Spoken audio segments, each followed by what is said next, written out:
Come here now, girl.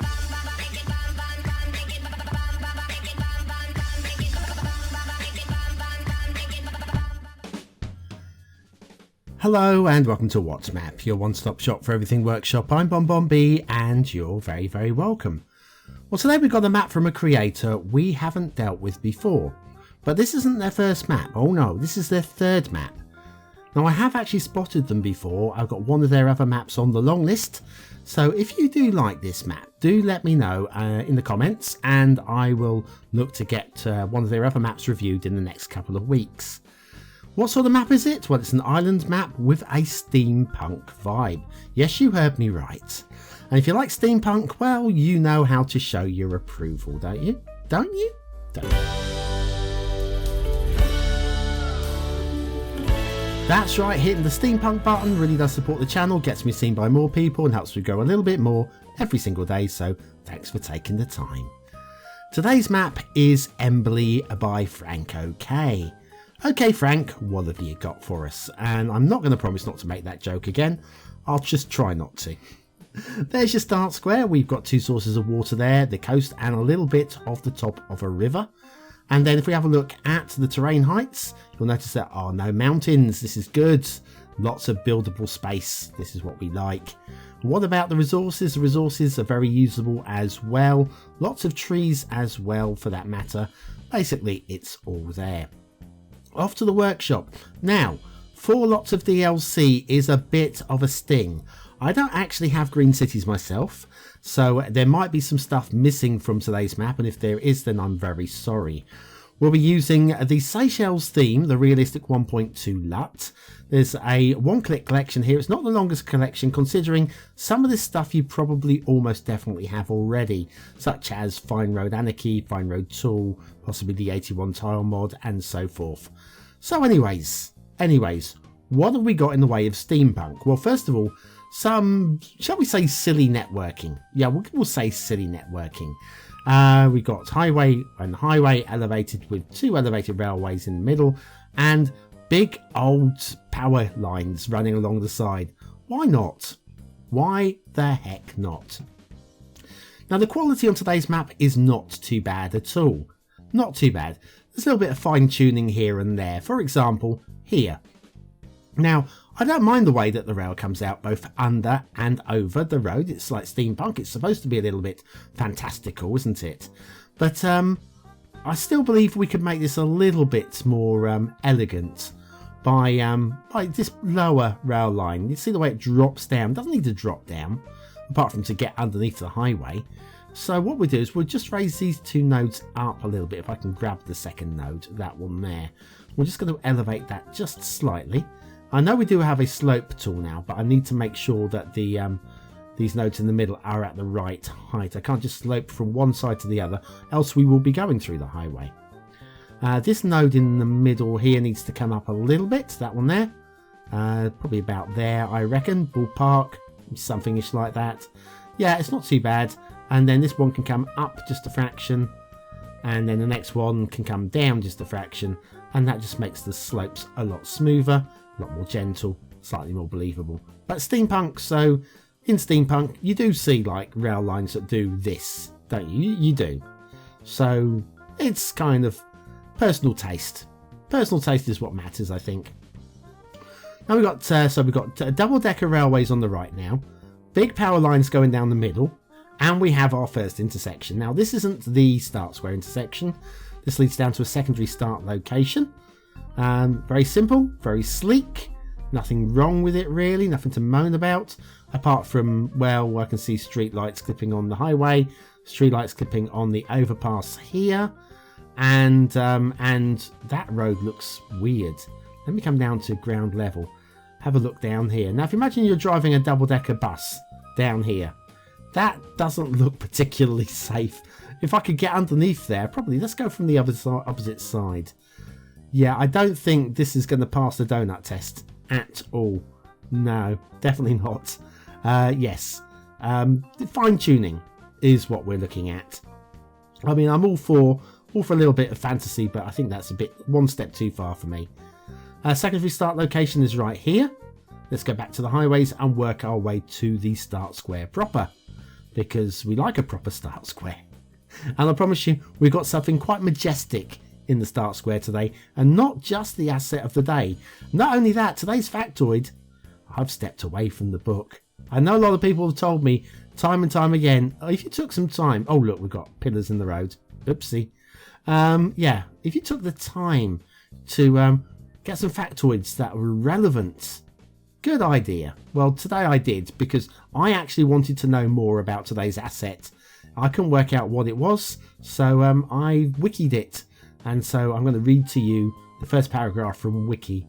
Now, you may notice here we've got some monorails in the map. Why not? Haven't seen this since Mr. Miyagi's Disney World map. Do you remember that? Was it Disneyland? One or the other. Anyway, our start square, we've got this roundabout with a steampunk inspired design made out of bridge pillars, steam at the bottom, roundabouts, and we'll be coming back looking. This has got a little hidden treat for us, and we'll have a little look at that hidden treat at the end of the show. On top of that, we've got a little bit of a path here. I've no idea why we've got a path. Maybe green sitting things are missing, possibly. And we've also got an asset of the day. The asset of the day is the Tour Perret by Pesos. Okay, now according to Wiki, the Perret Tower, originally called La Tour pour regarder les montagnes, the tower for looking at the mountains, is an observation tower located in Grenoble, in the Paul Mistral Public Park. It is the first tower built in reinforced concrete in Europe. In 1998, it was officially declared to be a National Heritage Site. It was built for the International Exhibition of Hydropower and Tourism, where it was the orientation tower and the symbol of the exhibition. Nowadays, it is the last vestige of the exhibition. So there we are. It stands at 95 metres tall. So the Tour Perret, if you're looking for an observation tower for your city, this is, well, it's interesting.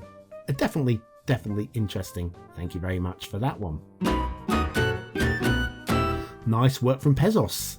Yes, so back to the map, and we have got a croaky voice. I'm sorry about that. I have been trying not to croak throughout today's show, and yes, it hit me.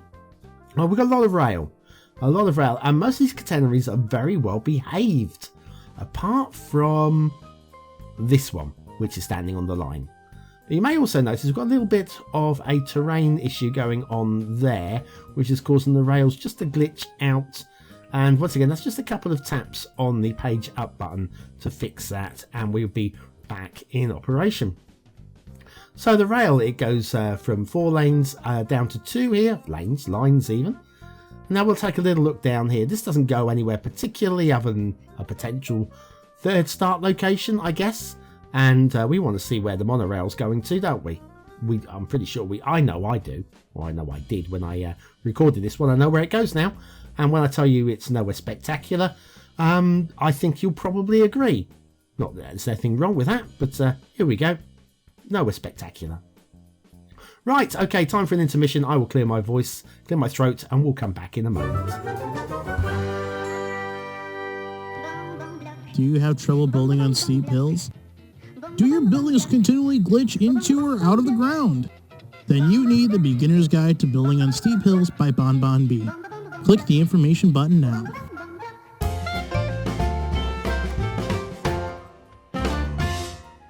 And so back to Emberly by frankokay. We have shipping routes, and they go along the edges of the maps. Almost pleasingly, I must say. We've got right angle turns, but we are right off in the fog in the corner of the map.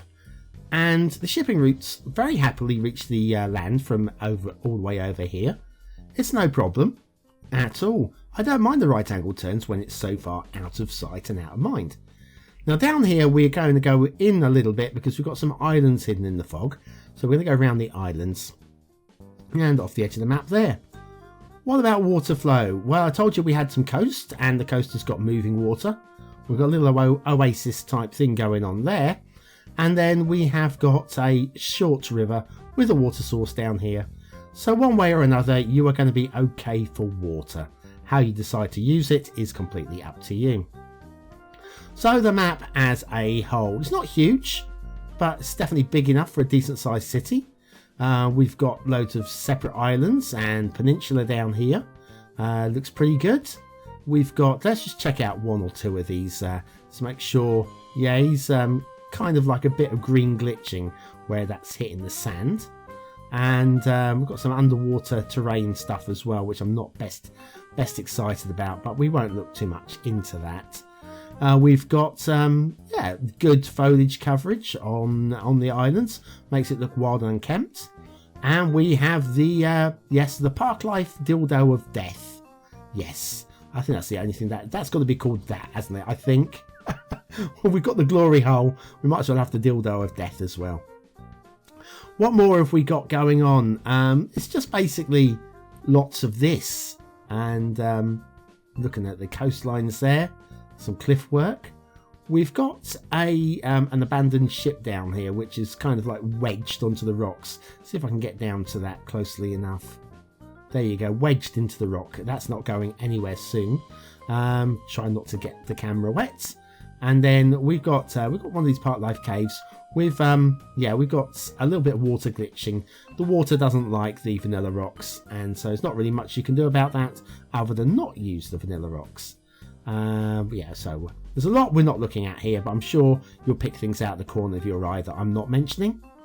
This river is fine. It's just a little bit of just light decoration, and that's your start square water source there. What more have we got going on? If we come down here, we got a castle. Ooh, it's a castle up a rocky hill, kind of like this. Although I think, how do your tourists get into the castle, or is it a castle for tourists? I think there's a little bit of finesse missing. There are just no doors to get in, but okay, I accept that. But if it's a tourism castle, you need a gate. People need to get in. So how do I know this is a tourism castle? Well, let me show you something in a moment. Let me pull right back here and let's have a little look over here first of all. Yes, we've got what's this underwater here? We've got a bit of sand that hasn't been painted in. Okay, a little bit of slapdashery going on there. Let's switch the fog off there using the magic of video editing. And yes, we've just got, well, I don't know what to say about this. Honestly, I think the map would be no worse off if these little lumps of land in the corner were just, well, lost completely. As you'll be able to tell in a moment, we come back over here and we switch the fog back on. Do they add anything with the fog on? And the answer is no, they just look weird. So yeah, they could quite happily be lost. They wouldn't actually lose anything from the map. What's underwater here? We have got the the underwater park life glory hole. Oh, lovely. I don't know. I don't think that adds anything really apart from something weird. Why not something weird? So anyway, yes, I was talking about this castle. What does it bring? What does it bring? How do I know it's a tourism castle? Well, the answer is it does something very special when we go to nighttime. Look at that. Now, you try and tell me this isn't a tourist location. So, we have a disco castle. Disco castle. Brilliant. But we have something else as well. Let me see if I can't find my way around. I'm trying to do a big reveal on this one, but I'm not exactly sure where it is. I'm trying not to. Oh, hang on. What's that? What's that? Is that algae glowing out? Oh, no, it's just sand. It's just sand. Don't worry. It's the theme. Highlights it. I thought it was just algae. Yeah, never mind. Carrying on. Carrying on. Let's find it. Oh, there it is. I'm miles away from it. Sorry about that.